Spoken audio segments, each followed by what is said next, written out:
আসসালামু আলাইকুম, welcome to super English care. প্রিয় শিক্ষার্থী এবং শিক্ষকবৃন্দ, আজকে আমি মূলত এই যে আগামী 3 জুলাই থেকে ষান্মাসিক সামষ্টিক মূল্যায়ন শুরু হতে যাচ্ছে, এই মূল্যায়নের সময় যারা শিক্ষার্থী রয়েছে তারা কি কি উপকরণ নিয়ে যাবে স্কুলে সেইটা নিয়ে আলোচনা করব। আর স্কুল থেকেও কি কি সরবরাহ করা হবে সেটা নিয়ে আমি বিস্তারিতভাবে আলোচনা করব। আর অবশ্যই শুরু থেকে শেষ পর্যন্ত ভিডিও দেখলে অবশ্যই তোমার কাজে লাগবে। এ জায়গায় দেওয়া রয়েছে কি ষান্মাসিক সামষ্টিক মূল্যায়নের জন্য উপকরণ নির্দেশনা। আর এই নির্দেশনাটা মূলত 30 জুন দেওয়া রয়েছে। এটা এনসিটিভি থেকে প্রদত্ত এবং প্রকাশিত হয়েছে মাউসির ওয়েবসাইটে। আর মাউসির ওয়েবসাইটে যেটা দেওয়া রয়েছে এটা আমি এখন উপস্থাপন করব।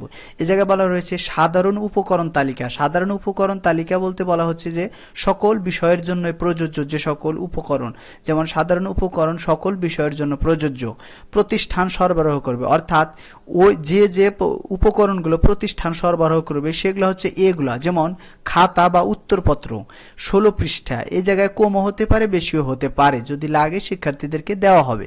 তারপরে শিক্ষার্থী মূল্যায়ন নির্দেশিকা, তার মানে মূল্যায়ন নির্দেশিকা দেওয়া হবে যে কোন কোন বিষয় থেকে মূল্যায়ন করা হবে। তারপরে সাইন পেন, তারপরে মার্কার, তারপরে স্টেপলার এবং A4 সাইজ কাগজ। তার মানে এগুলা দেওয়া হবে কোন জায়গা থেকে? এই উপকরণগুলো দেওয়া হবে প্রতিষ্ঠান থেকে সরবরাহ করবে। আর আমরা জানি যে প্রতিষ্ঠান থেকে এগুলার সরবরাহ করার জন্য কিন্তু পরীক্ষার ফি নেওয়ার কথা। অবশ্যই পরীক্ষার প্রতিষ্ঠান প্রধান যারা রয়েছেন তারা অবশ্যই শিক্ষার্থীদের কাছে ফিটা নিয়ে নেবেন। এরপরে রয়েছে কি শিক্ষার্থী নিয়ে আসবে, অর্থাৎ শিক্ষার্থী ওই মূল্যায়নের দিন যা যা নিয়ে আসবে নর্মালি যেগুলা তার পরীক্ষা দেওয়ার জন্য লাগে নর্মালি সেগুলো নিয়ে আসবে। যেমন কলম লাগে, পেন্সিল লাগে, ইরেজার লাগে, শার্পনার, স্কেল।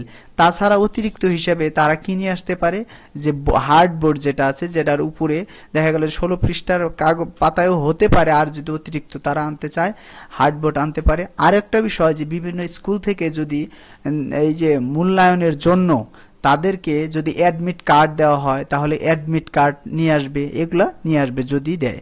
আর তাছাড়া অবশ্যই তার যে রয়েছে সেই স্কুল থেকে কিন্তু এগুলা নির্দেশনা দিয়ে দেবে।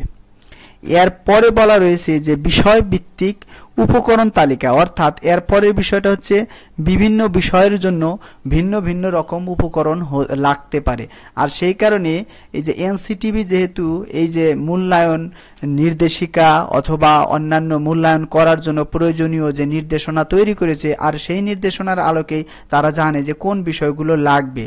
আর এই জায়গায় মূলত সেই বিষয়গুলোই কি করা হয়েছে যে সাবজেক্ট ওয়াইজ এবং শ্রেণী ওয়াইজ এই জায়গায় উল্লেখ করে দেওয়া রয়েছে। যেমন বাংলা বিষয়ের জন্য 6ষ্ঠ থেকে 9ম শ্রেণীর সকল শিক্ষার্থীর জন্য পাঠ্য বই নিয়ে আসতে হবে। তার মানে কি পাঠ্য বই থেকে হয়তো কোনো পড়া দেবে, সেই কারণে পাঠ্য বই নিয়ে আসতে বলা রয়েছে। তারপরে গণিতে 7ম এবং 8ম শ্রেণীর শিক্ষার্থী গণিত পাঠ্য বই, পুরনো ক্যালেন্ডার এর কাগজ আঠা নিয়ে আসবে। তার মানে কাগজ নিয়ে আসবে এবং আঠা নিয়ে আসবে, কারণ হতে পারে যে এই যে পুরনো যে ক্যালেন্ডার থাকবে সেই ক্যালেন্ডারের মধ্যে হয়তো তাদের কোনো কাজ দেবে। এটা শুধু 7ম এবং 8ম শ্রেণী, কিন্তু এই জায়গায় কিন্তু কি না, মানে 6ষ্ঠ এবং 9ম শ্রেণীর জন্য এটা প্রযোজ্য না। তারপরে বিজ্ঞান বিষয় 6ষ্ঠ থেকে 9ম শ্রেণী, অর্থাৎ সকল শিক্ষার্থীর জন্য কি নিয়ে আসতে হবে? অনুসন্ধানী পাঠ এবং অনুশীলন বই, তার মানে বই নিয়ে আসতে হবে। ইতিহাস ও সামাজিক বিজ্ঞান 6ষ্ঠ, 8ম এবং 9ম শ্রেণীর শিক্ষার্থী পাঠ্যপুস্তক নিয়ে আসবে।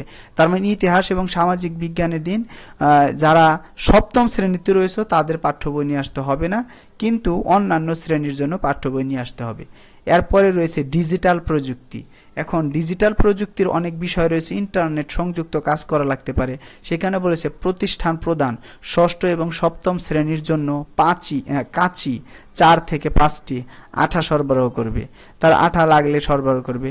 8ম এবং 9ম শ্রেণীর জন্য ইন্টারনেট সংযোগ সহ কম্পিউটারের ব্যবস্থা করবে যদি থাকে। এখন এই কাজগুলো অনেক রয়েছে যে দেখা গেল যে ইন্টারনেটের মাধ্যমে কাজগুলো করতে হয়, এই জায়গায় অনেক সফটওয়্যার প্রোগ্রামের কাজ রয়েছে, সে কম্পিউটার ছাড়া এগুলো করা সম্ভব না, সেখানে ভালো রয়েছে।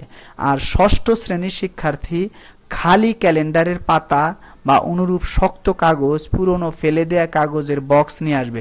শুধুমাত্র সপ্তম শ্রেণীর শিক্ষার্থী পাঠ্যপুস্তক নিয়ে আসবে। তার মানে এই যে এইটা কিন্তু সপ্তম শ্রেণীর শিক্ষার্থীরা শুধু পাঠ্যপুস্তক নিয়ে আসবে, অন্য কোনো শ্রেণীর শিক্ষার্থীরা ডিজিটালের দিন পাঠ্যপুস্তক নিয়ে আসবে না।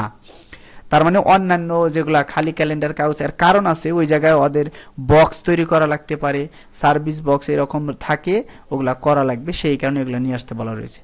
এরপরে বলা হয়েছে স্বাস্থ্য সুরক্ষা। এখন স্বাস্থ্য সুরক্ষার যে পরীক্ষা সেদিন সপ্তম শ্রেণীর শিক্ষার্থীদের জন্য শিক্ষা প্রতিষ্ঠান ওজন ও উচ্চতা পরিমাপক সরবরাহ করবে।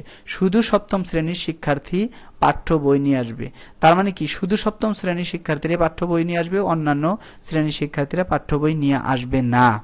তারপর ইসলাম শিক্ষার দিন। ইসলাম শিক্ষা সপ্তম শ্রেণীর শিক্ষার্থী পাঠ্যপুস্তক নিয়ে আসবে, অষ্টম ও নবম শ্রেণীর শিক্ষার্থী ক্যালেন্ডারে খালি কাগজ নিয়ে আসবে এবং প্রতিষ্ঠান 4 থেকে 5টি রং পেন্সিল বক্স সরবরাহ করবে। হয়তো পেন্সিল বক্স লাগবে, সেই কারণে রং পেন্সিল বক্স সরবরাহ করতে বলা হয়েছে। এরপরে হিন্দু ধর্ম, বৌদ্ধ ধর্ম এবং খ্রিস্ট ধর্ম, এদের জন্য নবম শ্রেণীর শিক্ষার্থীর জন্য কয়েকদিনের জাতীয় এবং স্থানীয় সংবাদপত্র প্রত্যেক দলের জন্য কয়েকটি সরবরাহ করবে। এটা হতে পারে যে যদি এরা নিয়ে আসে, শিক্ষা প্রতিষ্ঠান সরবরাহ করে, তাহলে তো সমস্যাই নাই, আর যদি না নিয়ে আসে তাহলে শিক্ষার্থীদের বলে দিতে হবে। এরপরে শিল্প সংস্কৃতির দিন।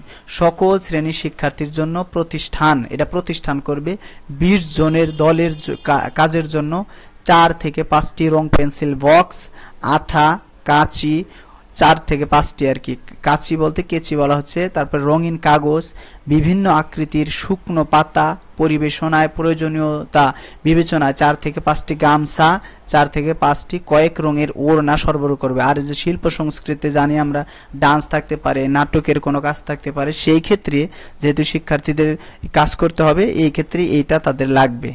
আর সর্বশেষ যেটা নির্দেশনা দেওয়া রয়েছে, বিশেষ দ্রষ্টব্য ষান্মাসিক সামষ্টিক মূল্যায়নের রুটিন অনুসরণ করে প্রতিটি বিষয়ভিত্তিক মূল্যায়নের আগের দিন ওই বিষয়ের বিষয়ভিত্তিক নির্দেশনা, শিক্ষার্থীদের জন্য নির্দেশনা, মূল্যায়নপত্র নৈপুণ্য অ্যাপের মাধ্যমে প্রধান শিক্ষকের পোর্টালের প্রেরণ করা হবে। তার মানে প্রধান শিক্ষকের পোর্টালের মাধ্যমেই যারা প্রতিষ্ঠানের দায়িত্ব রয়েছেন অর্থাৎ শিক্ষকগণ, তারা এই যে এই ষান্মাসিক সামষ্টিক মূল্যায়নের যত রকম যে নির্দেশনা ওই জায়গায় পেয়ে যাবেন। এটা সম্ভবত ওয়েবসাইটে দেওয়া হবে না, এর আগে কিন্তু বলা হয়েছিল যে ওয়েবসাইটে দেওয়া হবে।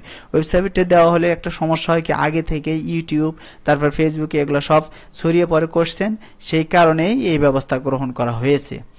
আর আশা করি যে যারা শিক্ষার্থী রয়েছে তারা অবশ্যই বুঝে গেছো যে তোমাদের কি করতে হবে, যে এই বিষয়গুলো কোন কোন দিন কোনটা নিয়ে যেতে হবে। এটা এক কাজ করতে পারো, একটা স্ক্রিনশট নিয়ে রাখতে পারো যাতে তোমরা দেখে নিয়ে ফেলবে। আর একটা বিষয়, আমার যে ফেসবুক পেজ রয়েছে এটার একটা স্ক্রিনশট আমি দিয়ে রাখবো, তাহলে তোমরা ওই জায়গায় দেখে যেতে পারবে। আর আমার ইউটিউব চ্যানেল রয়েছে, এটা অবশ্যই তোমরা যদি ফলো করে সাবস্ক্রাইব না করে থাকো অবশ্যই সাবস্ক্রাইব করবে। আর যারা শিক্ষক বৃন্দ রয়েছেন তাদের জন্য আমি নির্দেশনা এর আগে প্রেরণ করেছি। আর শিক্ষকদের জন্য তো আরো ভিন্ন ভিন্ন যত রকম দেখা গেল যে অনেক সংরক্ষণের জন্য অনেক শীট, এগুলো আমি সরবরাহ করে থাকি। অবশ্যই আপনারা যদি ভিডিও দেখে থাকেন তাহলে অবশ্যই কমেন্ট করবেন। আর আমার ফেসবুক পেজ যদি ফলো না করে থাকেন অবশ্যই ফলো করবেন, যেটা ওই সুপার ইংলিশ কেয়ার নামেই রয়েছে। আজকের মতো এখানে শেষ করতেছি। আসসালামু আলাইকুম। সবার জন্য শুভকামনা রইল।